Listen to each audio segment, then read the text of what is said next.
Well, hello there, everyone. I'm Pat, and it's truly lovely that you're here with us today. And hi, I'm Jessie. We're so glad you're settling in for what we hope will feel like a real conversation. Definitely. Today, we're doing a deep dive into a really important and honestly, often quite challenging topic. Yeah, we're talking about the lasting impact of narcissistic parenting, particularly focusing on sons. It's a subject that, well, it touches so many lives, but it often stays hidden, unspoken. Absolutely. So, our mission today is to explore what it really means to grow up in that kind of environment. And how those early experiences, those profound ones, can shape adult life in ways you might not even realize. We've gathered insights from, well, quite a few places, articles, research, and some really moving personal stories. Our goal is to help you understand these invisible scars, as they're sometimes called. But maybe even more importantly, we want to look at the pathways to healing, how to reclaim your identity and really define your own future. Yeah, it's sort of like peeling back layers one by one to get a clearer picture. So maybe let's start at the beginning. What do we actually mean when we say narcissistic parenting? Okay, yeah.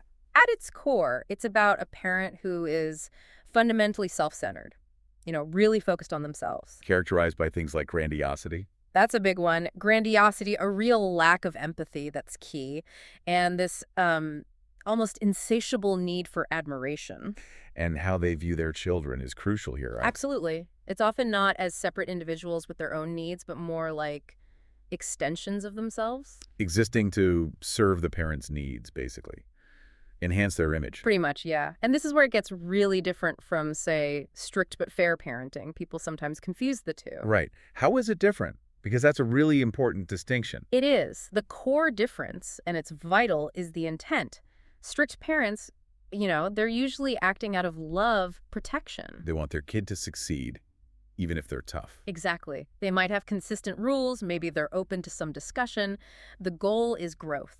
But with narcissistic parents, Mhm. it's different. Fundamentally different.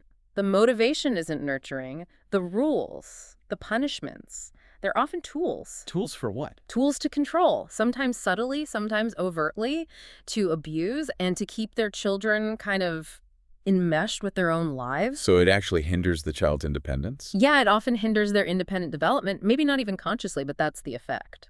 Wow. Okay, so this creates a pretty toxic environment then. Definitely. It's often emotionally unresponsive.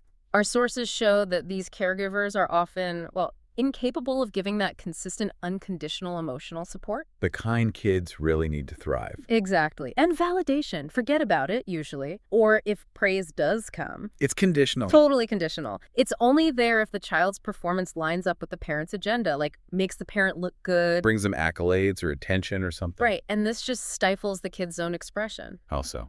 Well, children growing up in this might be shamed or punished or even rejected just for being themselves, for having their own thoughts or feelings. It sounds like walking on eggshells constantly. That's a really good way to put it, a constant tightrope walk.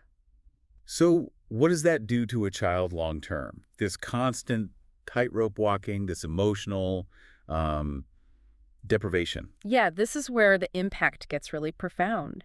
It starts to erode their self-worth, their whole sense of identity. How does that happen? Well, children of narcissistic parents often internalize the abuse. They start to believe they're the problem. That they're inherently unworthy or flawed. Exactly. And it's not just, low self-esteem like we normally think of it. It's deeper. It's this fragile sense of self. Like they don't really know who they are outside of that parent's influence. Precisely.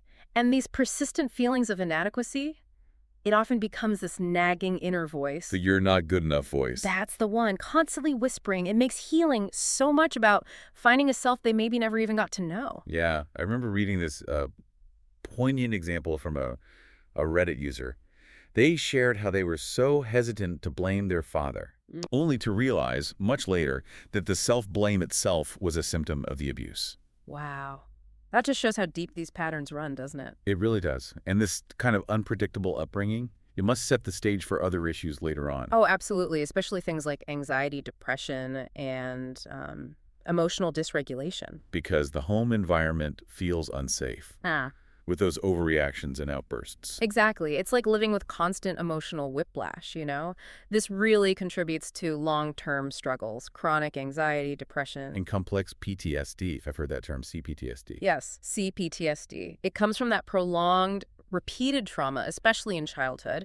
It often has a wider range of symptoms than, say, PTSD from a single event. And I bet many people who went through this become hypersensitive to others' emotions. Very much so. Constantly scanning the room, reading moods, trying to anticipate shifts. That sounds exhausting. It is exhausting. But it's a survival mechanism they learned, right? Having to constantly gauge the parent's mood to try and avoid conflict. Okay, so it makes sense then that these deep psychological wounds would really impact relationships later on. Hugely. Let's talk about those challenges. Forming healthy connections is tough. Like with boundaries. Boundaries are a big one. They often struggle to set healthy ones because they learn to always prioritize others' needs. And they might feel responsible for their partner's happiness. Yeah, which, as you can imagine, is just incredibly draining. And trust. That must be hard. Trust issues are rampant. There's often this deep-seated fear, that a current partner will end up behaving like the narcissistic parent. So love might feel temporary, Okay. conditional. Exactly. Short-term and conditional. Mm-hmm. That's how it might be perceived because that's the model they had. If you only experience conditional love, how do you even recognize the real thing? Or trust it? That makes sense. And is it true they might be drawn to unhealthy partners? It's sadly common. There can be this unconscious pull towards unhealthy or even narcissistic partners. It's like subconsciously replicating the dynamic they know, even though it's dysfunctional. Wow. We saw a Reddit story about that, didn't we? Someone whose mother's abuse over a relationship made them end it. Yeah, and then the mother's behavior just instantly switched back. It's that control dynamic again. And another person shared an act saying, I hate everyone's family because I don't have one. That just hits hard, that void. It really speaks to that deep void, yeah. Yeah. The lack of that healthy family connection. This also seems connected to needing perfection, needing validation. Definitely. Especially for sons, there's often this drive for impossible standards set by the parents, which leads to this relentless perfectionism. Look, it's never enough feeling for the parents, but also for themselves. Exactly. And alongside that, this intense, almost desperate need for validation, for recognition, even just tiny crumbs of approval. Learn from a parent, maybe a father who is really stingy with praise. Often, yes. Franz Kafka's writings actually capture this so powerfully. He wrote about his father's judgment making him tremble, and how he just longed for a little encouragement, a little friendliness. That basic human need for validation, it's so powerful. It can shape a whole life. And behaviorally, does this manifest in other ways, like control issues? Yeah, control issues and also people-pleasing. They can seem like opposites, but they often stem from the same place. How does the control part work? Well, as a defense against that parental unpredictability, some sons develop this really strong desire for control in their own lives. Like super planned schedules, rigid routines. Exactly. But it's not about being power hungry. It's usually a desperate attempt to reclaim some sense of agency, some predictability that they never had as kids. Okay. And the people-pleasing. That's the flip side. Many develop these excessive people-pleasing tendencies, constantly bending over backwards, suppressing their own needs and desires. Because that was the survival strategy, to try and earn that conditional love. Precisely. It's what they had to do to get by, to feel even remotely safe or accepted. They often become the fixers for everyone else. Okay, let's maybe hone in specifically on the impacts on sons now, and that unique father-son dynamic. Right. There's a really significant concept here called father hunger. Father hunger. Yeah. It describes this deep, profound yearning a boy has for his father's nurturing presence. A presence that feels absent, either emotionally or physically, or both. And what happens when that need isn't met? Especially by the father figure. Well, what's interesting is that when fathers don't help their sons develop a separate, authentic self, the sons can become enmeshed. Enmeshed, meaning boundaries are blurred. Exactly. Boundaries get really blurry, and the son struggles to differentiate his own thoughts and feelings from his parents. He doesn't know where they end and he begins. And that unmet dependency. Yeah. You said it can lead to an internal vacuum. Yes, an internal vacuum. And surprisingly, sometimes that vacuum gets filled by developing narcissistic traits themselves in adulthood. Really? How does that work? It's almost like a desperate coping mechanism for that unfulfilled need, a way to try and feel powerful or self-sufficient when they felt so powerless before. Wow, that's complex. Oh. Which maybe leads into another complex idea you mentioned, the impotent king syndrome. Yes. That's a powerful term, isn't it? And it speaks to those really deep, unconscious ways these early dynamics can play out. Can you explain that a bit more? How does a psychological issue from childhood connect to something like secondary male impotence? Sure. So, in some cases, those unresolved issues with a narcissistic father figure can manifest physically in adulthood as secondary impotence.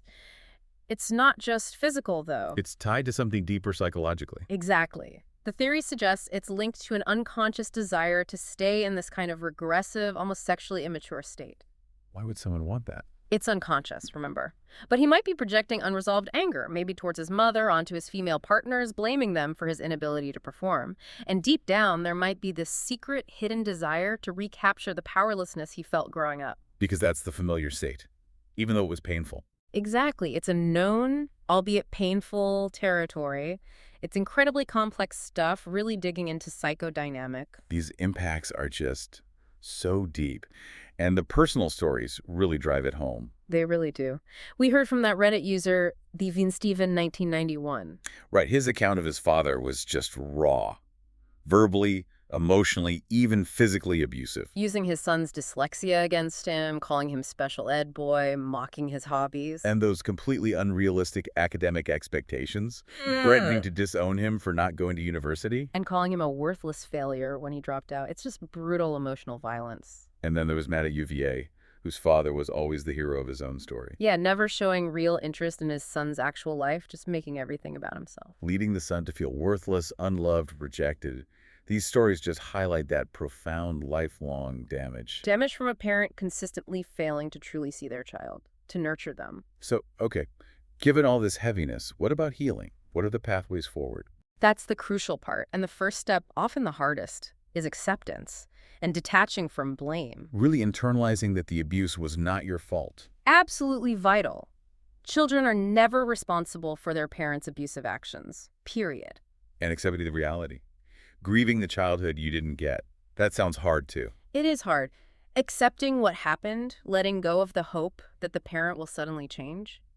It's a grieving process, grieving what you didn't have. Acknowledging that loss, even if it was the loss of something that was never there. Exactly. And seeking professional help is usually strongly recommended. Therapy. Therapy can be incredible, a space to process the trauma, rebuild that self-worth, develop healthier coping mechanisms. Our sources mentioned psychodynamic counseling, Mm-hmm. especially maybe male therapists for male clients. Yeah, that approach can be really effective for addressing what's called narcissistic vulnerability. Finding the right therapist fit is key. And support groups. Hugely beneficial. They provide a safe space, validation, community, hearing shared experiences. It helps you feel so much less alone. Realizing you're not the only one who went through this. Exactly. That shared understanding is powerful. Another critical piece seems to be boundaries. Oh, absolutely essential. First, figuring out what your boundaries are, then stating them. Directly, briefly, consistently. And non-negotiably. Non-negotiably. This isn't about being mean. It's about prioritizing your own well-being, your own sanity sometimes. But expect pushback, right? Guilt tripping, maybe anger. Definitely be prepared for pushback. And here's the key. Without consequences, boundaries are just suggestions. So you have to enforce them. You have to enforce them.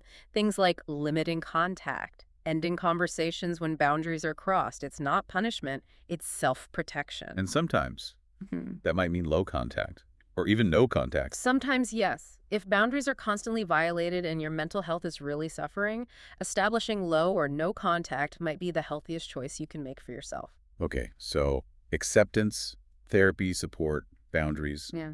What else? It's also about reclaiming yourself, building new, healthier patterns. Like reconnecting with your own emotions. Yes. Understanding them as messengers, not things to be afraid of, and learning to reparent yourself. Reparent yourself. How does that work? It means consciously giving yourself the love, the care, the validation that you didn't receive as a child, meeting your own needs as an adult. And actively discovering who you really are, separate from all that past conditioning. Exactly. What do you truly enjoy? What do you believe? What do you want from life? It's a journey of self-discovery. And building a strong support network seems key too. Fundamental.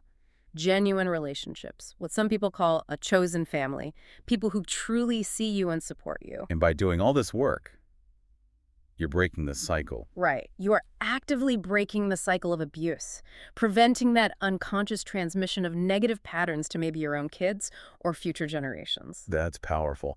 And maybe the final thought on this, those scars. Those scars are not a sign of weakness, not at all. They're proof of your incredible strength, your resilience. Healing isn't linear, is it? Not at all. It's ongoing, it can be messy, but every single step, even the small ones, even the backward ones sometimes, they all count. It's a process. So as we kind of wrap up this deep dive, Yeah. the main takeaway is, That while the impact of narcissistic parenting is undeniably profound, healing is absolutely possible. You are not defined by your past. you really do have the power to understand these experiences, to reclaim your identity. And to build a life based on your own values, your authentic self, not living in the shadow of the past. Yeah. So if you found value in our conversation today, if something resonated or helped you feel seen, We would be so grateful if you'd consider subscribing, maybe liking this, and sharing it with someone who you think might need to hear it. and please do leave us a comment. We genuinely love to hear your thoughts, be part of this conversation with you. Yeah, your stories, your insights, they really matter to us. Thank you so much for joining us on this deep dive today. We really appreciate you spending this time with us. Until next time, take really good care of yourselves. We hope you'll come back and join us again very soon.